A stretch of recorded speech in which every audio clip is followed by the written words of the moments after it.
Hi there, it's Beauty Junkie. Welcome to my channel. Today I am getting into the third installment of my makeup categorization series, and this video in particular is about the makeup that has been disappointing, or I'm just basically it's not what I thought it was going to be. A lot of things in here are very expensive, and for the money I just don't think it's worth it, and a lot of these things I actually wouldn't recommend more than some of the stuff that was in my meh video, whereas that video I had some positive things to say. This one is mostly not so positive, and you know, if I mention some products that you absolutely love, I apologize. These things just don't work for me as much, but possibly they can work for you just fine. I actually did my full face today of products that's in this category, and I think it turned out fairly well, but I do have some thoughts. So before we get into all the makeup, just want to let you know more about the series. So check out my favorites video, my mediocre video, or my meh video, and I do plan to continue this series on other things besides makeup: skincare, body care, hair care, maybe some other things. So look out for those videos. I like to think of my beauty collection in this way. Not everything is great, not everything is bad. There are some things in the middle, so that's why I separated it into 3 categories. And of course, this is not an extensive review of every single product in my collection. I just pulled out things that I wanted to talk about, and not everything is new this year. I'm pretty new to my channel, so I do buy things that are not new, but they're new to me. So I have a fresh perspective on a lot of things that I've always wanted to try, so maybe things that you've had in your collection for years. So let's start with foundations and primers as usual. And for me, I'll just let you guys know there is a lot less products in this video than my other 2 videos. And starting with primer and foundation. Now these primers are fine, honestly. They're fine. But to me, I won't be repurchasing them. They're not bad. If I had to choose one of these primers, I would probably pick the Bobbi Brown, because you actually get more product in here. This is like $60 though, but it does go on sale a lot. What I like about this, it's very skincare-like. Both of these are really. This one's slightly more waxy, so if you have drier skin, you might really like this. And, you know, I used it for a long time. This was like my second one of these. And I'm almost out of it. I just don't reach for it anymore, and I think it's because I found a better primer. It's a lot more money. It's like double the price of this, but it's just not something I'm going to continue to use. But a lot of people found this to be like kind of a staple. It is kind of a classic primer product, but I think if you have oily skin or combo skin, you might have some finicky issues with it. Don't really use it anymore. Today I use this one, the Tatcha Silk Canvas, the liquid version. I've talked about this several times, that it smells. I don't like the packaging. It's very fragrant, and I don't find it to be like so amazing. So I wouldn't pick it up again. I just been keeping it around. I honestly should probably toss it, but whatever, it's in my collection. That's what I used today. And let's get into foundation-y stuff, starting with the product that I used on my face today.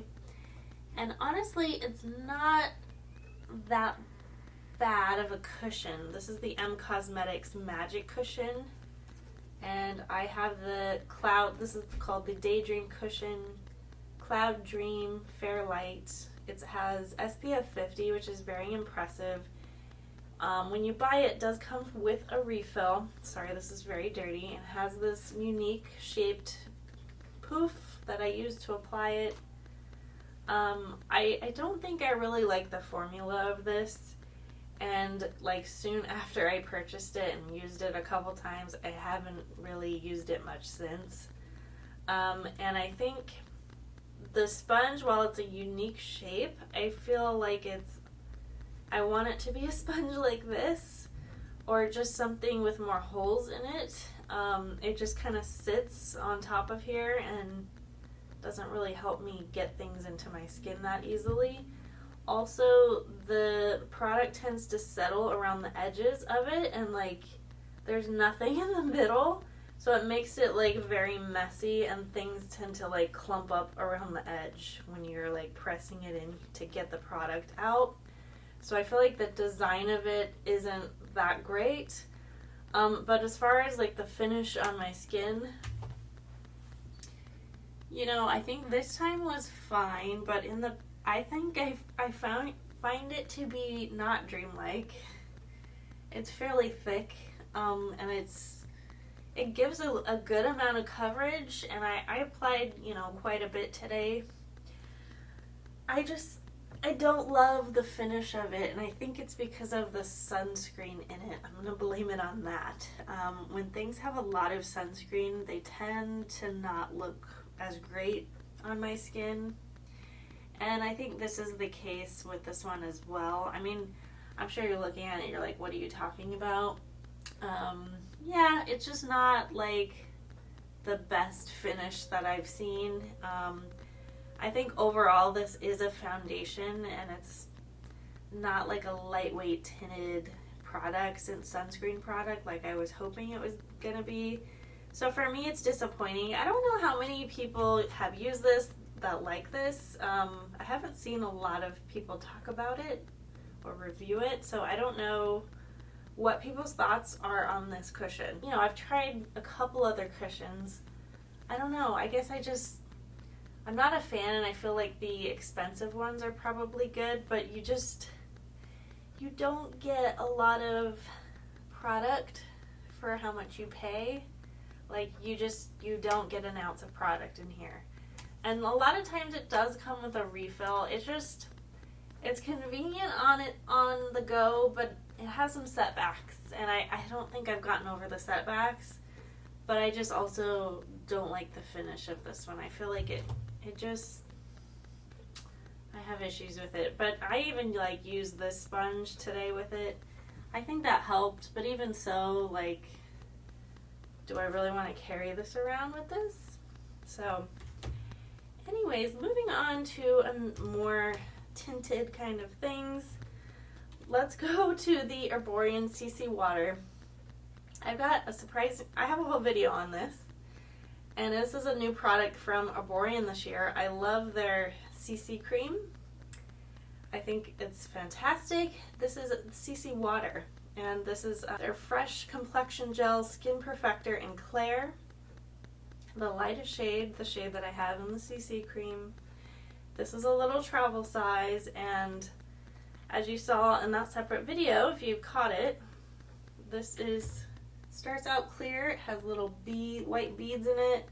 You have to create some friction to break down those beads, and then it turns to a skin tone color that doesn't really match, and it's really dark. This is not the same color of their other products, and I found that when I applied it to my skin, the little white particles didn't break up all the way, so it looked really odd. So this is definitely a no-go for me. I don't use it anymore. I just want you guys to be aware to not purchase it, because it's kind of a disaster. I'm sorry to say that. I do love the brand, but I think this one is just not executed very well. It's kind of gel-like. It's shiny. I mean, once it's dry, I don't remember anything bad about it, but I found the coverage to be really patchy. Like a lot of negatives here. I think what they were trying to do is the Chanel, which I'm about to show you. I also don't like this. The Le Beiges. I think they were trying to do something like that, but no. Just no.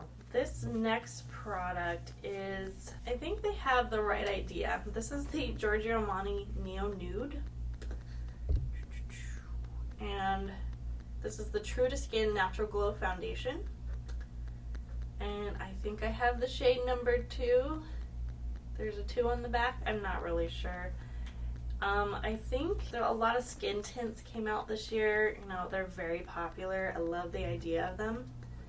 A lot of them are kind of liquidy. This one is kind of creamy. There's no SPF in here.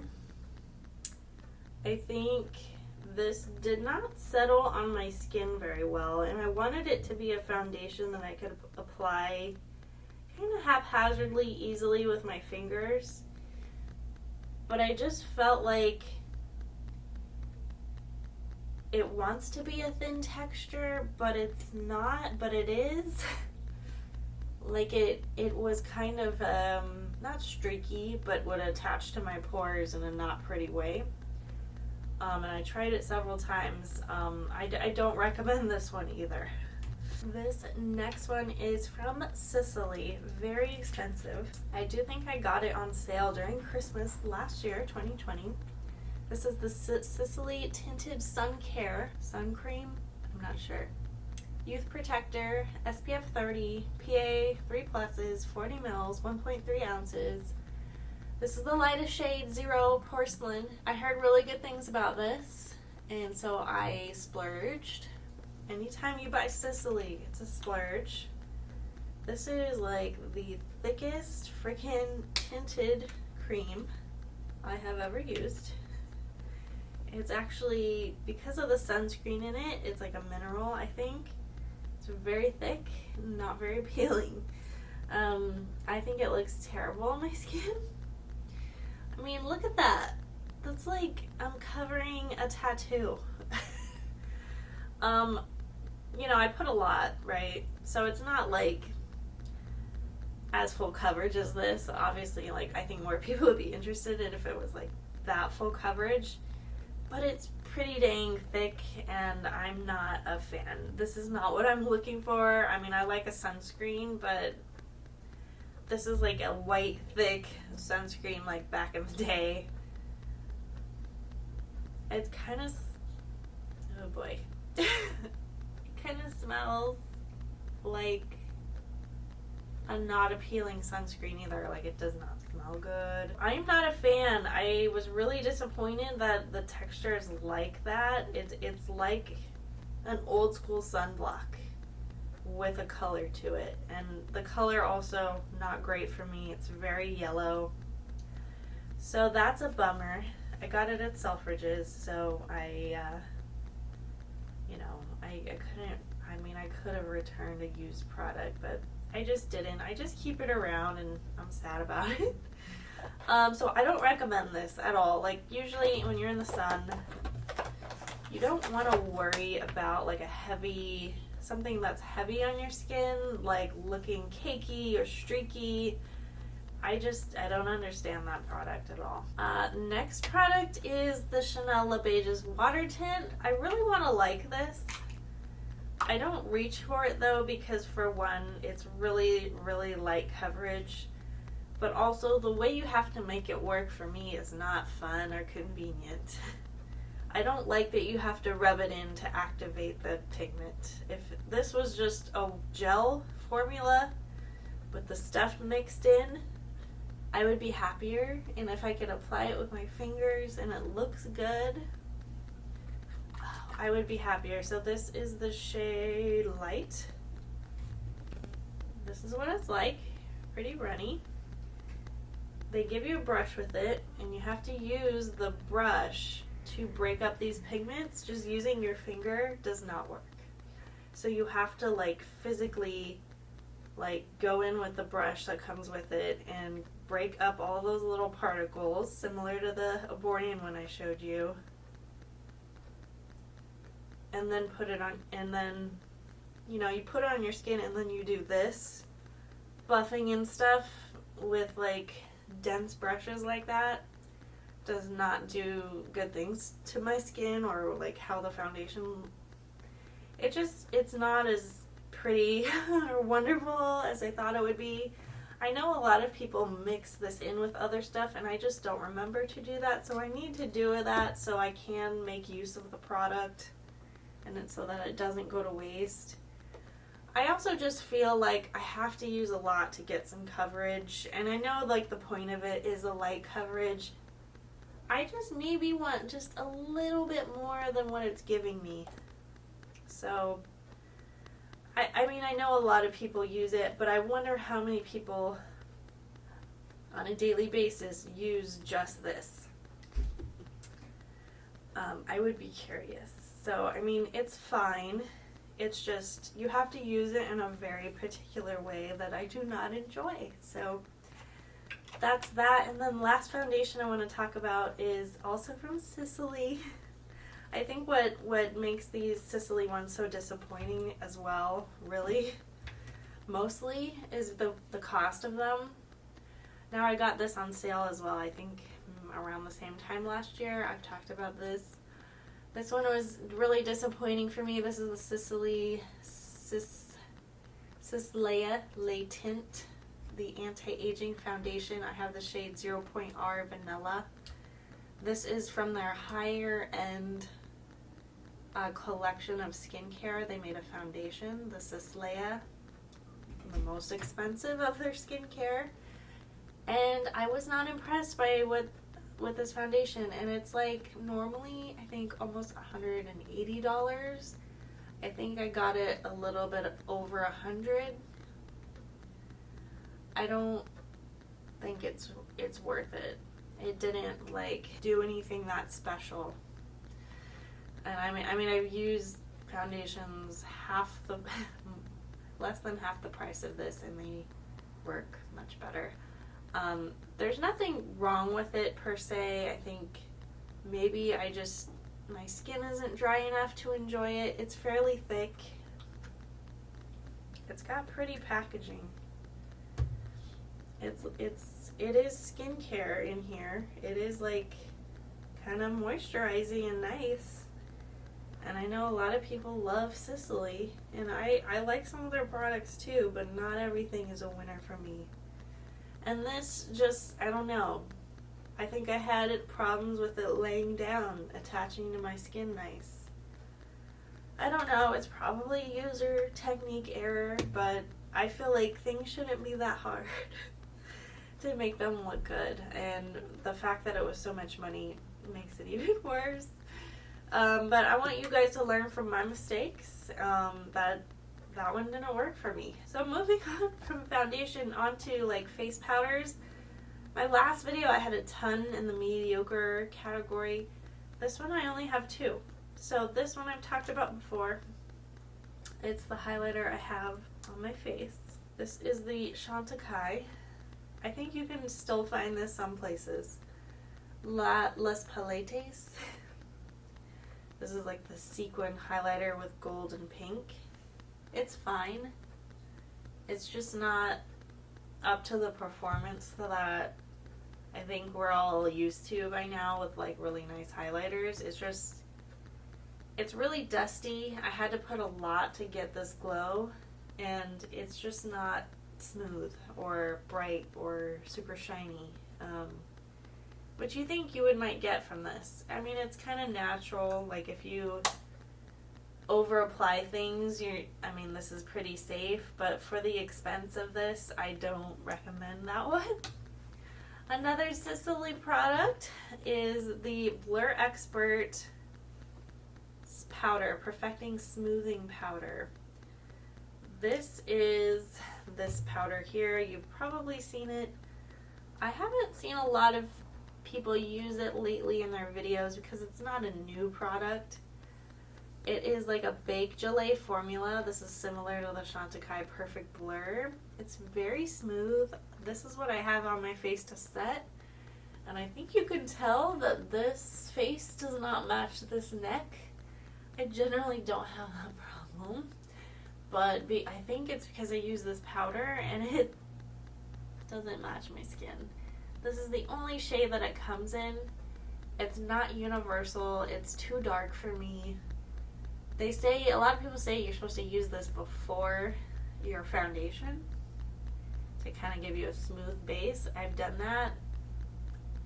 I don't think this just doesn't work for me in many ways. This is like a very expensive powder. too. So unless you think like this is your color, I mean, it's not like it's translucent. So it's not, you can't pretend like it's gonna work for everybody.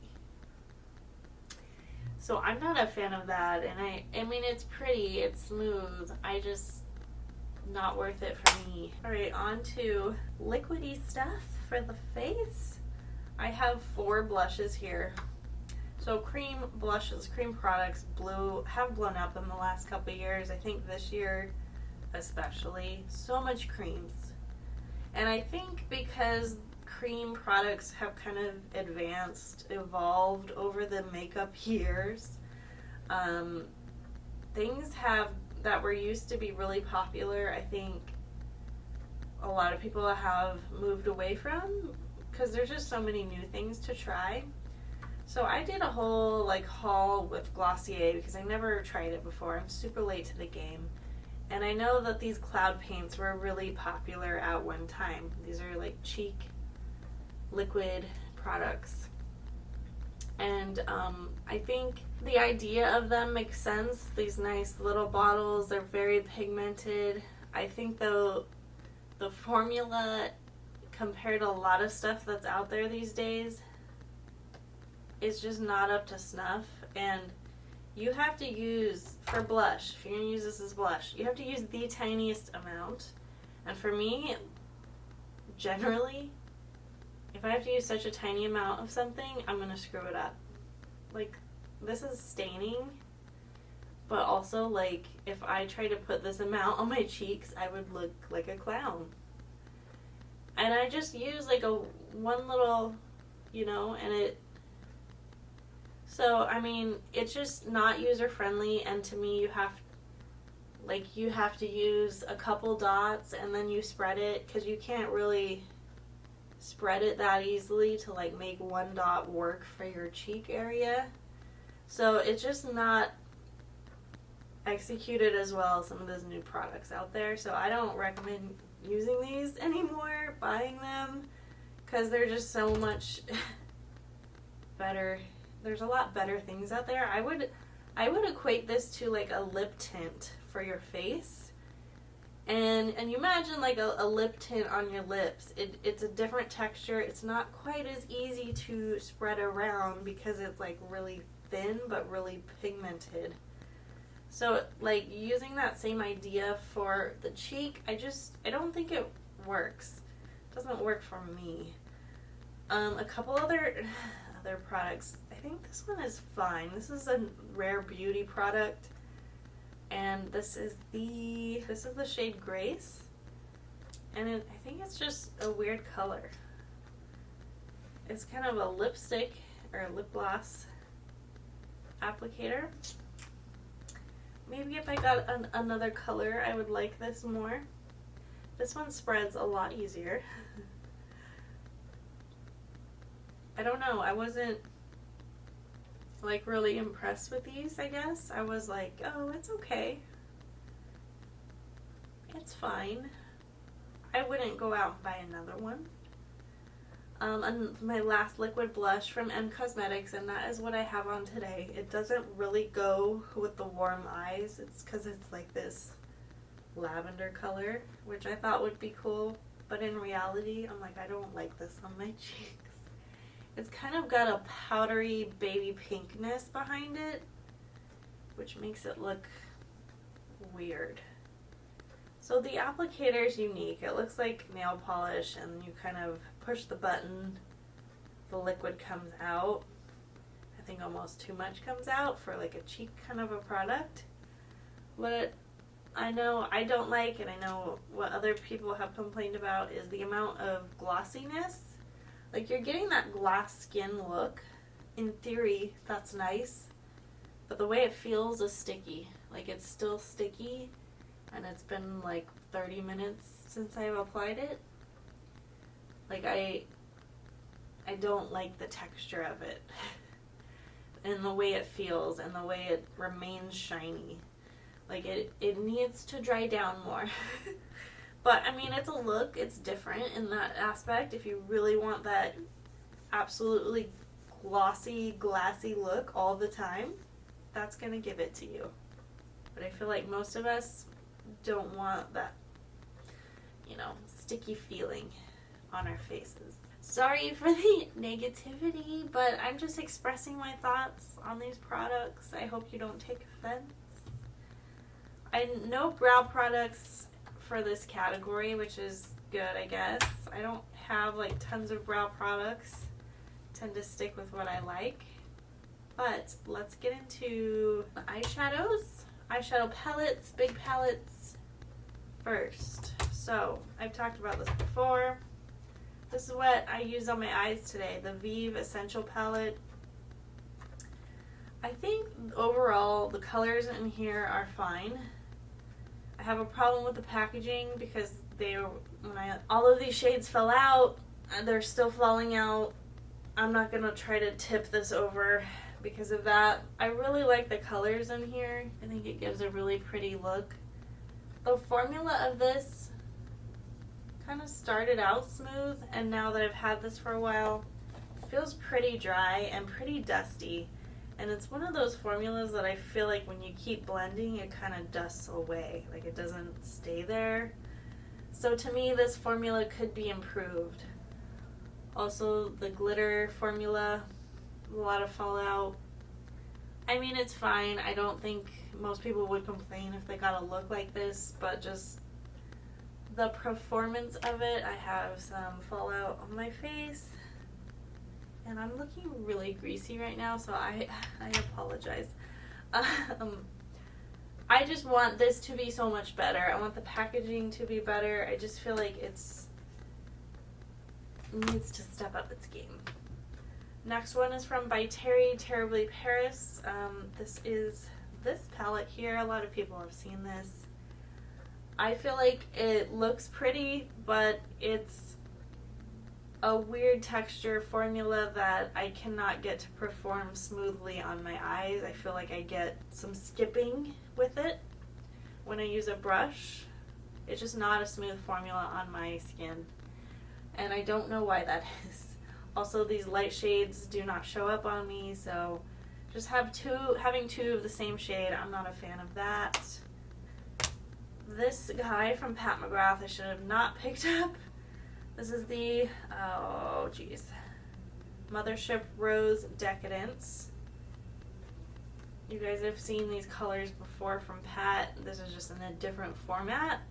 If you have any of the Divine Rose, like 1 or especially 2, you don't need this.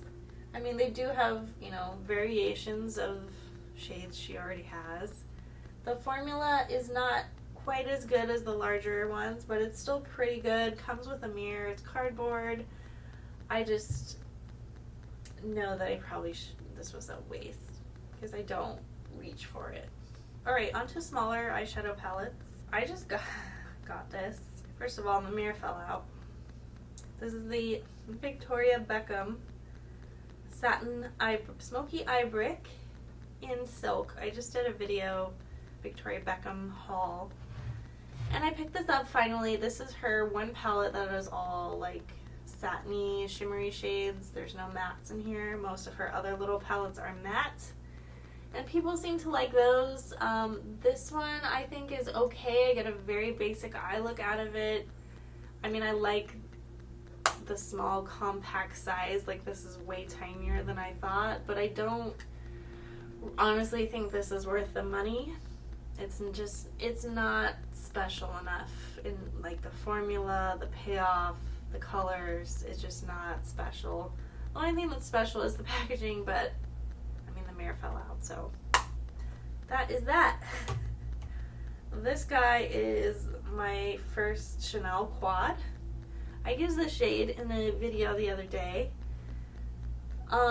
which, you know, is nice. These are nice. This is a kind of palette that's going to show up well off camera, not in pictures. It's not like a very eye-catching, noticeable Instagram kind of look. It's a little bit more subtle and dainty, which is fine. I don't really get the hype with Chanel. I mean, I tried a few products. Maybe I need to try some more quads, but I mean, these are pretty. I just don't reach for it. I don't think about it.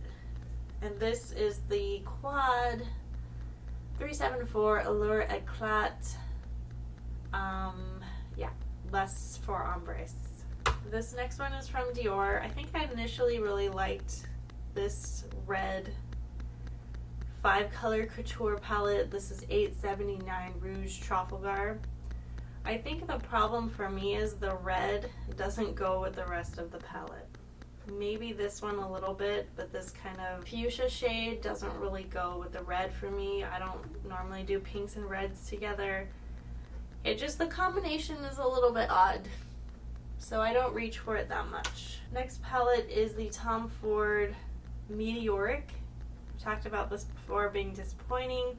I probably talked about it last year. I think it came out last year. These glitter shades are not very great. They barely show up. They're not very glittery. There's like no base color behind them. This color story is pretty boring. I thought these would make up for it, but they did not. So I can't recommend that one. And that is it for my little eyeshadow palettes. One single eyeshadow to talk about. So Ritual Defy. I like their cream cheek products, but this is their eyeshadow. Circle of Fire Ash and Ember Ice It. Now, I think this is like a vegan formula, so the texture of this eyeshadow is pretty different. It's strange. The other problem I have is this packaging. This isn't like a loose powder that you pour out. It's like a really small opening. Like, how do you get your brush in there?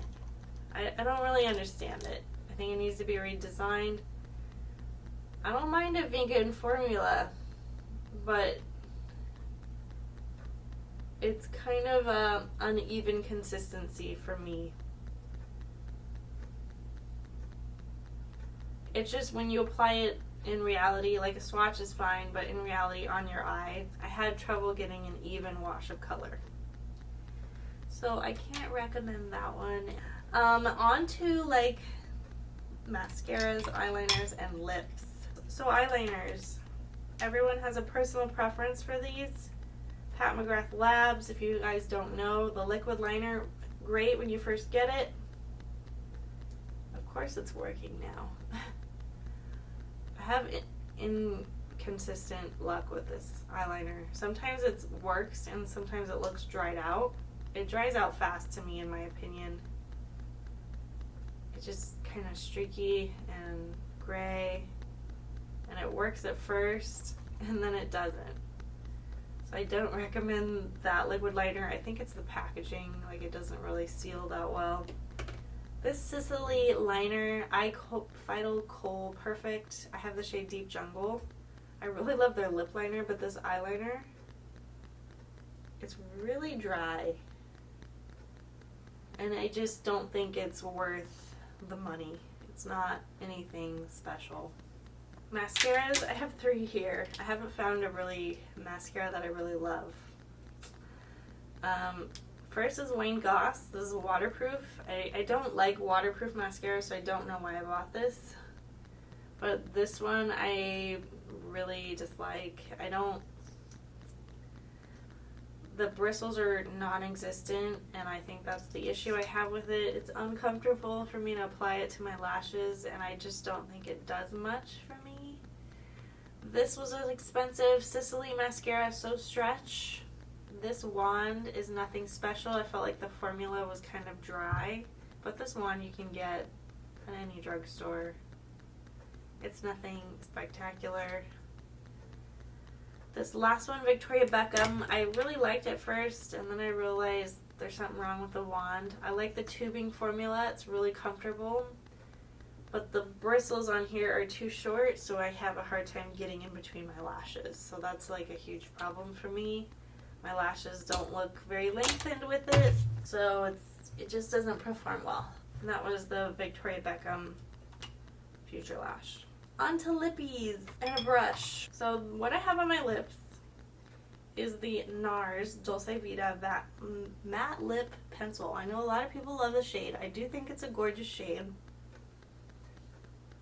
I'm not, I mean, it feels comfortable, but I do feel when I go like this, it's kind of dry. Like it's not, it could be more comfortable, you know what I mean? And I feel like the staying power with this guy really isn't there. You know what I mean? Like it's just not, the dry feeling isn't worth it to me. Because usually, you know, long wearing, you have to deal with dryness. I don't want to deal with dryness and then it goes away. So I don't know. Are you guys still using this product? I feel like it was really popular. This product is from Zara. I love the refillable packaging for this lipstick. This is, I think, the satin formula. I don't have the shade of this. I think it's in a different location. Really cool packaging. I don't know. I don't like the formula of it. I think maybe I need to try a different formula from that. Maybe the mattes. But this is just okay. I wouldn't really recommend that satin formula, the cream. Next up are a couple from Pat McGrath. These are actually lip balms. I like the matte and the cream versions of her lipstick, but these balms, no. I got this Nude Venus Lip Fetish Divinal Lip Shine. I don't think is really worth it. Especially this color, it just doesn't do much. I don't think, I mean, it's cute packaging. It's not a formula I'm a fan of, and this has been around for a long time. This is the Pat McGrath Nude Astral Lip Fetish Lip Balm, the pink kind of glittery lip balm that I have used. There you go. It's a little bit cleaner. This is just straight up pink glitter. I think it's like really loud pink glitter lipstick, which I'm like, oh, I thought it would be a little more subtle. So not really a fan of that. This last one is from Chanel. I believe this formula came out this year. This is the Rouge Cocoa Bloom, and I'm just not a fan of it. I mean, it's kind of balmy, it's kind of comfortable, but it's not, I think I prefer Shine formula with this rather than this like satin lipstick but not lipstick. Like it doesn't last. So I prefer the Rouge Cocoa Flashes. And last but not least, I have a brush from Rare Beauty, and this is a synthetic kind of angled brush that you would use for foundation. And I just couldn't get it to look good on me. So I don't recommend. And that is it for my most disappointing makeup products. I hope you learned something from this video. I hope you check out the other categories in the series. I hope you guys learned a lot. Please comment below if you don't agree with anything or if you do agree. I like to hear what you guys have to say. And if you have any questions about, you know, why I don't like something, please let me know. If you like this video, click the thumbs up, subscribe, and I will see you in the next one. Bye, guys.